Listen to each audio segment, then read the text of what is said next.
All right, so you are gearing up and getting ready to start your woodworking business, and you're trying to do it in the most efficient way possible. You're trying to spend as little money as possible. You're trying to not waste time, waste energy. In this video, I'm going to teach you how to do that, how to be profitable from the get-go in your woodworking business. Let's dive in.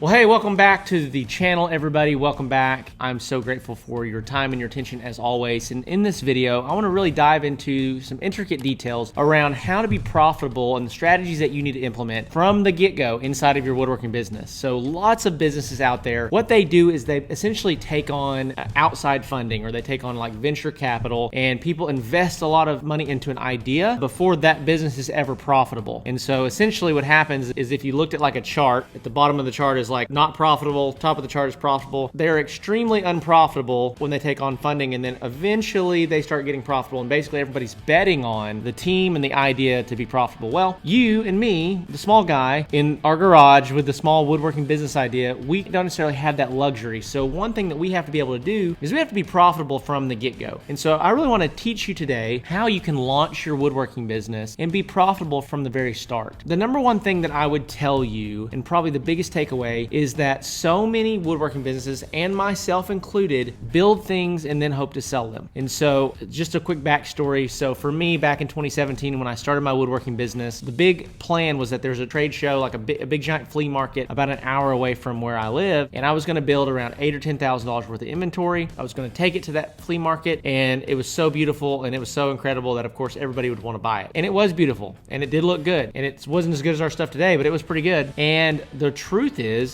that I sold like $200 worth of furniture. And the reason being, and what I've discovered, is that people that want to buy furniture and they're not buying it from like a Haverty's or an IKEA or a Ashley's Furniture, they want it to be custom to their exact needs. And what I always found was that they would love a table, but it would be a foot too short, or it wouldn't be wide enough, or it'd be the wrong color. Man, I would love that table if it was just this color. And so I was always this close to selling that furniture, and the only way that I could get them to buy is if we negotiated on price, which is something that I didn't really want to do that much. I didn't want to constantly be selling my items for less than I felt like they were worth. And so the greatest tip, the greatest thing that I discovered was basically this model of selling before you build it. And so what you should do is you should not build inventory and then hope to sell it. When we get into the nuts and the bolts of this, and you look at like practically, how do I do this, Zach? How do I start selling off of something that I've never built before? This is the strategy that I use to jumpstart my business. If you take somebody else's work and you promote it as your own, what do we call that? Stealing. We call that copyright infringement. You can't do that. But if you, as a young woodworker, a young woodworking company, highlight other makers that you admire or you look up to, and as a result of that, you're posting their work to your page, tagging them in it, giving them credit for this incredible product, and then you're throwing on the end of that, we're excited to start building a design really similar to this. If anybody out there is interested, let us know. That is how you can start promoting products that you feel confident that you can build without ever having built them. And what you're doing is you're basically putting ideas in front of your audience.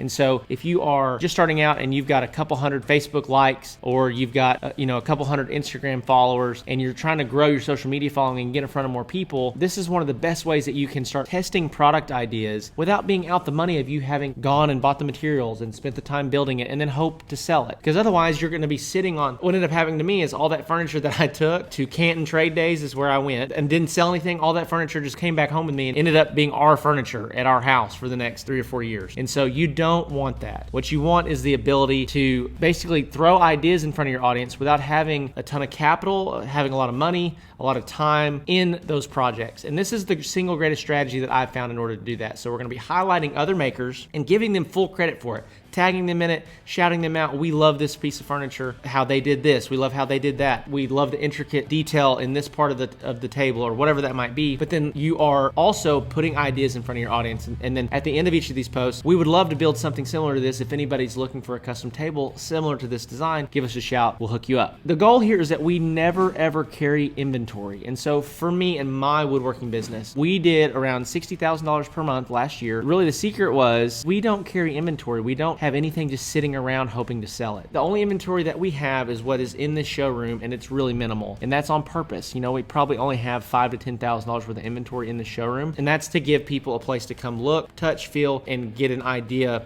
what they're buying when they buy a piece of furniture from us. We don't want to ever carry any inventory. And everything we sell it first, we collect cash on it, and then we start making it. So you're always collecting cash from the client before you're buying materials to start building it. So you're never fronting material costs. You're always paying for material costs out of payments that you've already received. I wanted to keep this video pretty short. I wanted to keep it tight. I wanted to help you figure out how to not waste any time or any money when you're starting your woodworking business, and you can start being successful. Also, because as you start throwing out these ideas, you're gonna find that some of those things work really well and some of them don't. And if you built just everything and hope that it all sold, you wouldn't know. You wouldn't know what sold. And so with that being said, guys, I appreciate you. Thank you for your time and your attention, and I'll see you in the next one.